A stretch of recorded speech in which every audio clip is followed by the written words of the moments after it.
Bismillahirrahmanirrahim. Assalamualaikum warahmatullahi wabarakatuh. Siswa sekalian, kali ini kita memasuki pertemuan yang ke-16. Kita akan masuk pada KD 4.4, yaitu menulis cerita sejarah pribadi dengan memerhatikan kebahasaan. Selanjutnya siswa kita awali dengan membaca doa belajar Rabbi Sidni Ilman Warzukni Pahman. Siswa silakan mengkolaborasikan dengan buku paket yang telah tersedia, yaitu pada halaman 76 di bagian D, yaitu menulis novel sejarah pribadi. Sebelumnya siswa silakan membaca uraian yang ada pada halaman 76.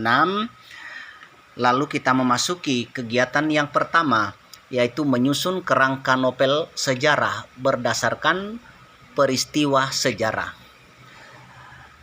Tentu siswa harus membaca secara lengkap uraian yang disajikan pada halaman 77 sampai pada halaman 78.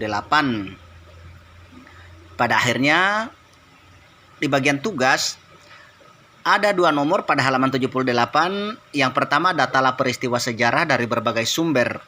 Apakah itu buku, majalah, koran, atau internet, tentang seorang tokoh, misalnya tokoh lokal di daerahmu. Kemudian yang kedua, pilihlah salah satu peristiwa sejarah yang paling menarik bagimu atas tokoh lokal tersebut.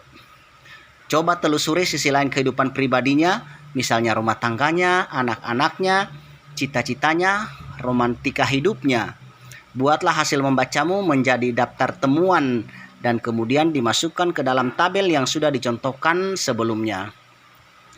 Namun siswa sekalian, saya di sini punya usul. Alangkah baiknya tidak usah kita mengikuti petunjuk buku yang ada pada halaman 78. Dalam hal ini tokonya kita ganti karena kita kembali merujuk pada judul menulis novel sejarah pribadi. Berarti yang dimaksud di sini adalah pribadi Anda. Jadi baiknya yang menjadi tokoh di sini adalah Anda sendiri, akan lebih bagus. Jadi silakan siswa mencari peristiwa yang sangat menarik yang pernah terjadi pada diri Anda. Kemudian membuat kerangka seperti yang ada pada halaman 77. Ini contohnya, peristiwa sejarahnya itu apa, kemudian pengembangan peristiwanya itu apa. Nah, untuk lebih mengetahui apa yang terjadi pada diri Anda, apalagi itu kalau kamu masih kecil, tentu ingatanmu belum bagus, boleh Anda meminta bantuan kepada orang tua Anda. Apakah itu ibu Anda atau bapaknya. Bagi Anda yang sudah tidak punya orang tua lagi, mungkin ada familinya yang lain atau keluarganya yang lain seperti kakak, pamannya atau bibinya. Insya Allah mereka akan tahu.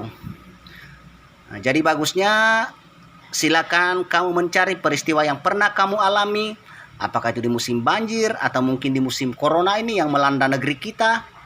Ataukah peristiwa-peristiwa lain yang dianggap lebih menarik. Kemudian kamu temukan peristiwa tersebut.